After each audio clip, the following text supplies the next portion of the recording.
Namaskar, good afternoon. You are watching Rajya Sabha television. I am Smriti Rastogi with Midday News. Let's begin the bulletin with the headlines. Informal summit to further strengthen ties between India and China, says Prime Minister Narendra Modi on landing in Chennai to meet Chinese President Xi Jinping in Mamallapuram this evening. Focus on terrorism, trade, defense and border issues.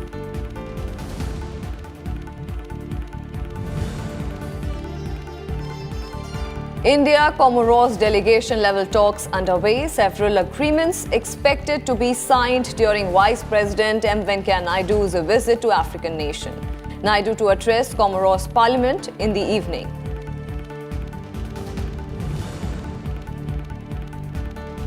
Maharashtra re-earning its lost pride and honour under Devendra Fadnavis, says BJP President Amit Shah on campaign trail. Congress releases election manifesto in Haryana with focus on jobs and women empowerment.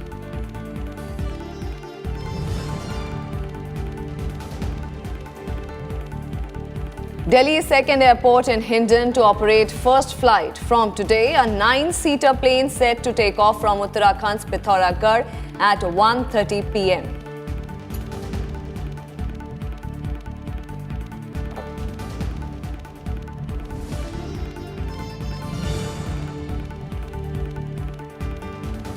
Virat Kohli hits his 26th test ton on day 2 of Pune Test, steers India's innings to 405 for 4.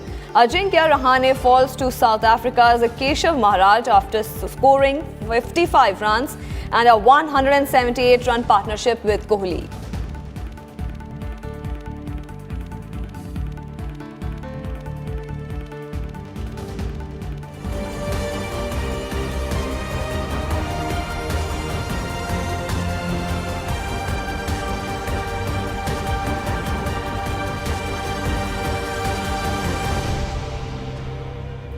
Our top story, the 2-day India-China informal summit begins today at Tamil Nadu's Mamallapuram.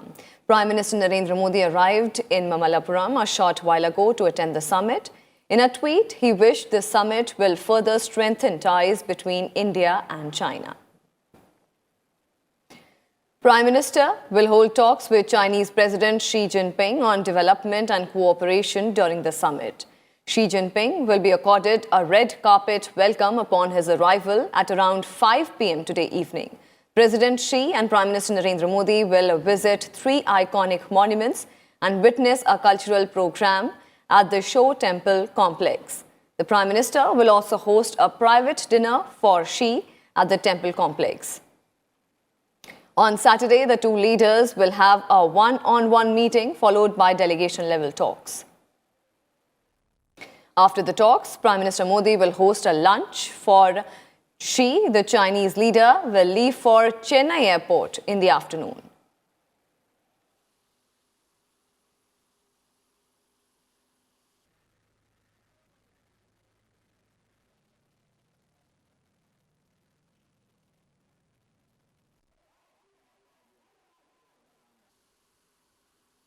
And for more on this, we'll go across to our correspondent Akhilesh Suman, who is joining us from the newsroom. Akhilesh, why Mamallapuram has been chosen as a venue for this informal meeting between the two leaders? You know that Mamallapuram is one of the places with which China also connects itself from the ancient times. And the whole effort of this informal summit is how you can increase people-to-people contact, how people of both the countries can correlate with both the countries, not only in economic terms, not only in trade terms, but also in cultural terms. And that is why there were many options available to both India and China, where Prime Minister Narendra Modi and President Xi Jinping could have the summit. But, right. You know, the recent days there had been trend that Prime Minister and every president or Prime Minister of the world, they want to go out of the main capital cities so that they can just apprise the guest with other states of the country. And the other states, South India is one of the major states of the country, and Mamallapuram, that is also known as Mahabalipuram, has been chosen so that it can also showcase our old Mahabharata story. The Buddhist connection is also there, and you know that there has been also trade links between the two countries through Chennai and surrounding areas. So in that way, Prime Minister Narendra Modi and President Xi Jinping and the officials concerned, they decided that Mamallapuram can be the best place where President Xi Jinping can also see the different culture of India, and also they can talk in an atmosphere that might be very conducive and that can be soothing for them, and that is why Mamallapuram has been chosen, you know, Smriti. Akhilesh, you stay on with us. We'll come back to you for more inputs, and also on the story we are joined by our correspondent Kriti Mishra, who is there in Mamallapuram. Kriti, what are the important engagements between the two leaders in this informal meeting?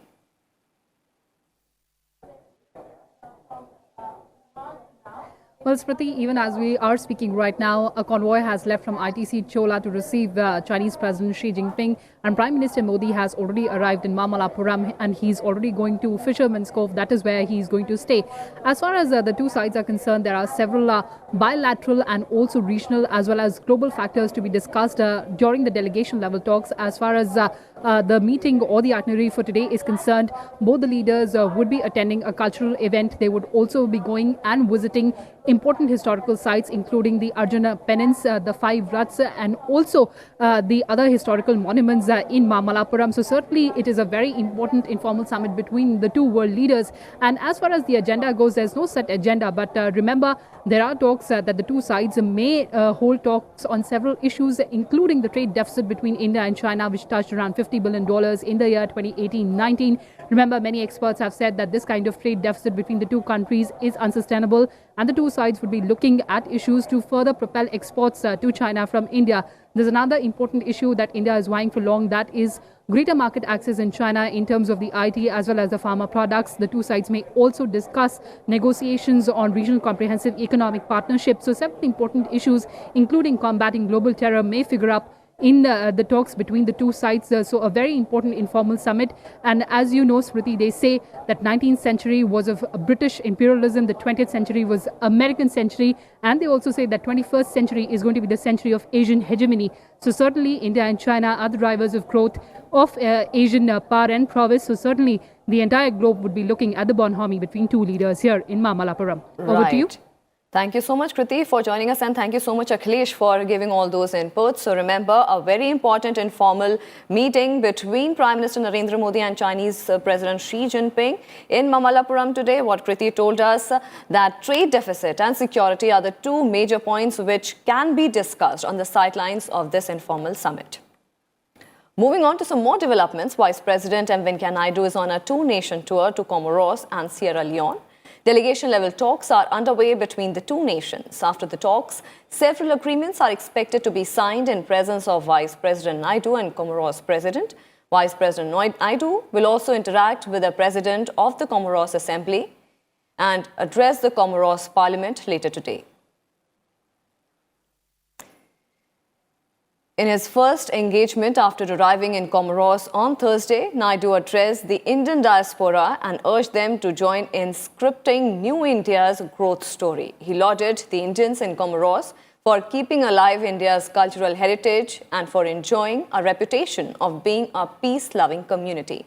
Naidu told the diaspora that despite the global slowdown, India continues to be one of the fastest growing major economies and is poised to be a $5 trillion economy by 2024 to 25.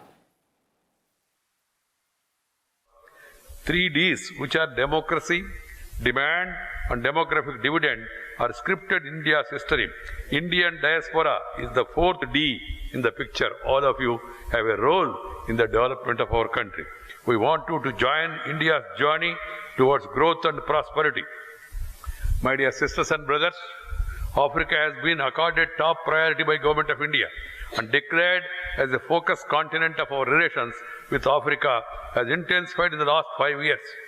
An unprecedented 32 ongoing visits have taken place at the level of President, Vice President and Prime Minister, something unheard.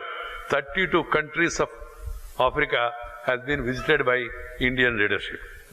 It is indeed a great pleasure to be here in Africa, where Mahatma Gandhi lived for more than 20 years and drew sustenance to fight against discrimination and colonial domination with nothing but truth and non-violence as his weapons.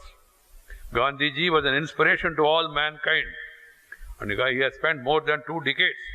It was also South Africa that he came across discrimination, apartheid and gross injustice being perpetrated on human beings. As we pay tribute to Mahatma on his 150th birth anniversary, we should not forget the moment that was this soil, Africa, which gave the nourishment and inspiration and made Mohandas Karamchand Gandhi as Mahatma Gandhi. That is the importance of this place. Upon his arrival in Comoros, the Vice President was accorded military honours at the airport and was warmly received by Comoros President.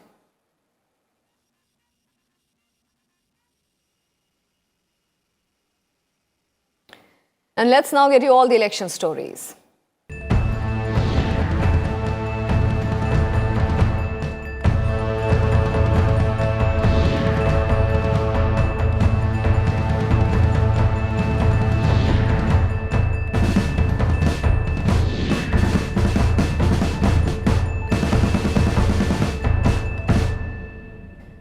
First, the news from Haryana, where the opposition Congress released its election manifesto in Chandigarh today. The party announced incentives for women, promising 33% reservation for women in government services. The party has also promised loan waiver for farmers. The Congress has also announced to form special probe panel to inquire into alleged scams under BJP-led Haryana government if elected to power. Senior party leaders including Ghulam Nabi Azad, former State Chief Minister Bhupendra Singh Hooda and Kumari Shailja were present at the release.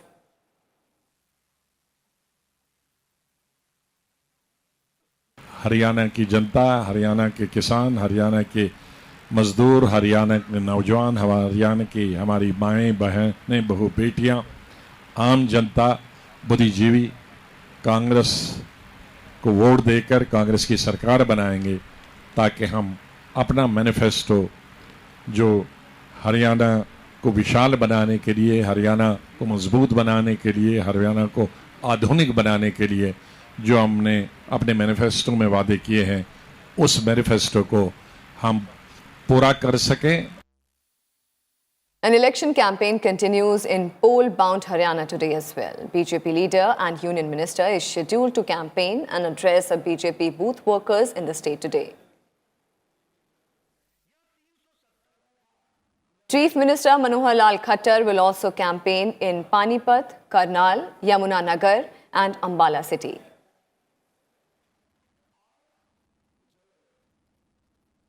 And let's now get you all the news and updates from the election battleground in Maharashtra.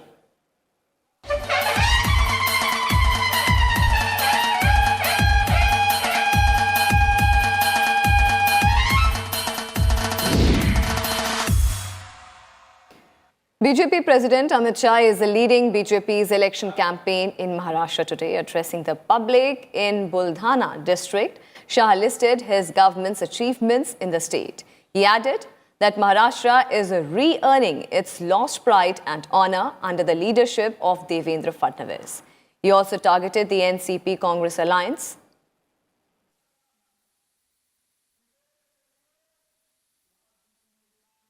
NCP और कांग्रेस अपने परिवार के लिए चलने वाली पार्टियां हैं, भाजपा और शिवसेना लोग के लिए चलने वाली पार्टी है. महाराष्ट्र की जनता ने ये तय करना है कि देश के लिए राजनीति में काम करने वाली पार्टियां चाहिए या अपने परिवार को आगे बढ़ाने वाली पार्टियां चाहिए. जो मैं आज महाराष्ट्र की जनता को कहना है. Shiv Sena Chief Uddhav Thackeray will campaign for his candidates in Amravati today.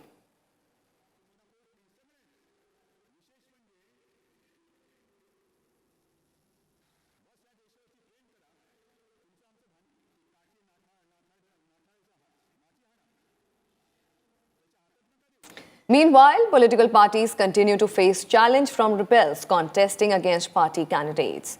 The Maharashtra unit of Congress on Thursday suspended 2 former MLAs for contesting against the party's official nominees.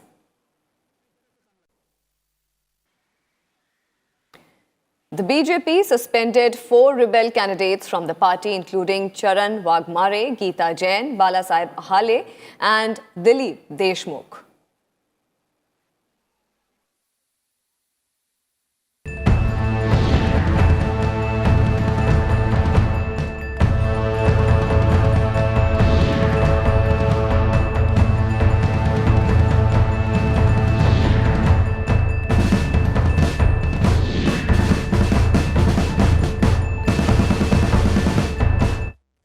And with that, we'll step into a very quick break. More news and updates on the other side. Stay with us.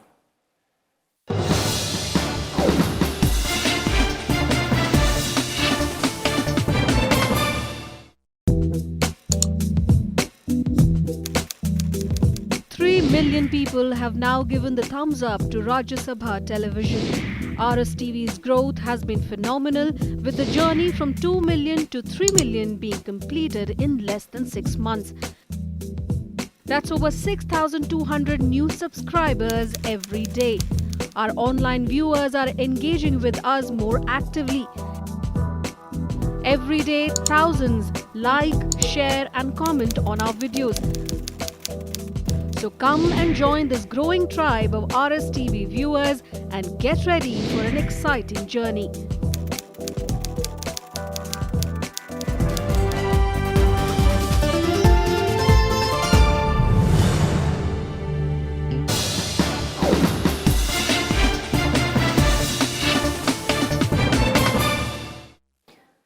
Welcome back after the break. The government has constituted a committee of officers to suggest measures to augment collections, expand the tax base and check evasion.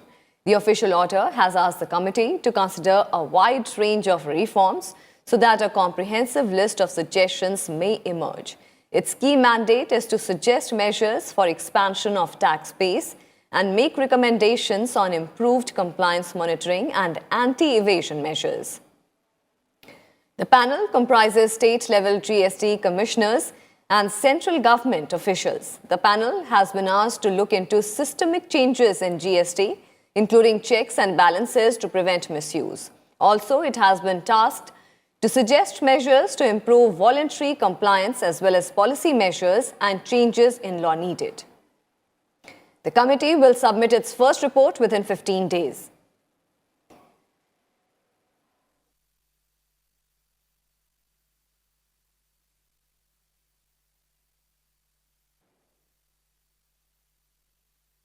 Hindon Civil Airport in Ghaziabad will begin its commercial operations from today. The first flight from the Hindon Air Base will be for Uttarakhand's Pithoragarh district. A 9-seater plane by Heritage Aviation Company will take off from Hindon Airport today. Flight operations will start for Shimla from the Hindon Civil Airport in November. The airport was inaugurated by Prime Minister Narendra Modi in March this year under the Udan scheme.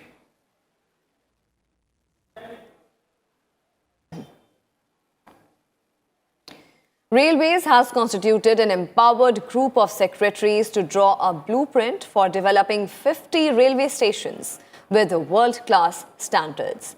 It is also looking for allowing private passenger train operators to run 150 trains on its network.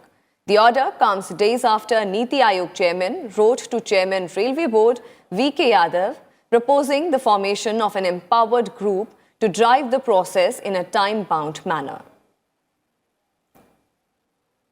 Besides Yadav and Khan, secretaries in Department of Economic Affairs and Ministry of Housing and Urban Affairs will be a part of the group. Financial Commissioner Railways is also a member. The mandate of the empowered group is to approve and monitor the bidding process and take decisions to ensure the projects are awarded in a time-bound manner. The Lucknow-Delhi Tejas Express is Railway's first experience of running a train by a non-railway operator, its own subsidiary IRCTC.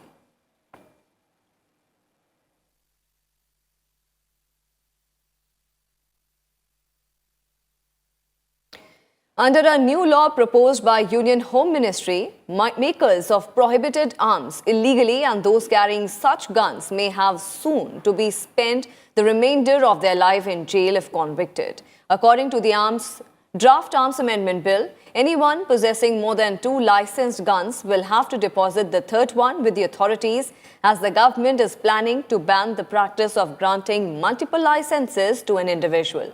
The draft of the proposed law covers areas like illegal trafficking of arms and their components from manufacturers to the end users, organized crime syndicates, and celebratory firing, with varying punishments for these offences. As per the draft bill, the government is planning to amend Section 25 of the Arms Act 1959 to give punishment from the usual life term of 14 years to imprisonment for the remainder of that person's life for manufacturing, selling, repairing, and possessing prohibited arms. The minimum punishment under this section will be 14 years. The centre is also planning to double the punishments stipulated in the Arms Act, enacted 6 decades ago.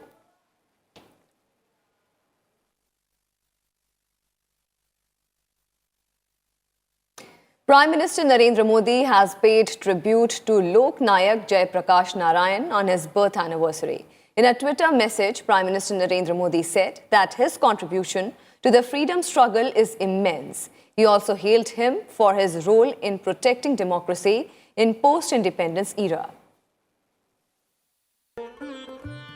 जय प्रकाश जी के जीवन देख करके हर सार्वजनिक जीवन जीने वाले व्यक्ति को एक बड़ी प्रेरणा मिल सकती है कि उनके जीवन में सफलता विफलता अविरत चलती रही। हर 2 साल 3 साल के बाद नया टकराव, नया संघर्ष। उस उम्र में उस व्यक्ति में वो चेतना थी कि देखा देश का हाल, फिर खड़े हो गए, फिर मैदान में आ गए, संपूर्ण क्रांति का विचार लेकर के आ गए और लाठी गोली जुल्म के बीच आ गए। मैं समझता हूं सार्वजनिक जीवन में काम करने वाले व्यक्ति के जीवन में परिस्थितियों से कभी निराश नहीं होना चाहिए। Prime Minister Narendra Modi also remembered social worker and RSS leader Nanaji Deshmukh on his birth anniversary today. In a tweet, he said that Nanaji dedicated his entire life for the welfare of farmers and rural masses, and his contribution to the nation building will always inspire the people.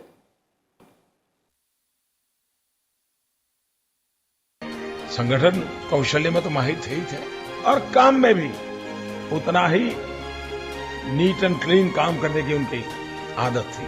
संघ प्रचारक के नाते भी आरंभिक काल में भी संघ की व्यवस्था से अतिरिक्त एकाध काम करना ये उनकी प्रकृति प्रवृत्ति रही थी और उसी के कारण शिशु मंदिर की रचना हुई और जो आज पूरे हिंदुस्तान में एक बहुत बड़ा शैक्षणिक संगठन बन गया है पूरे हिंदुस्तान का। वे एक बात कहा करते थे, science is universal, technology must be local. ये उनका बड़ा आग्रह रहता था। And sports news now, powered by Virat Kohli's century. India is set for a huge score in the first innings of the second test in Pune.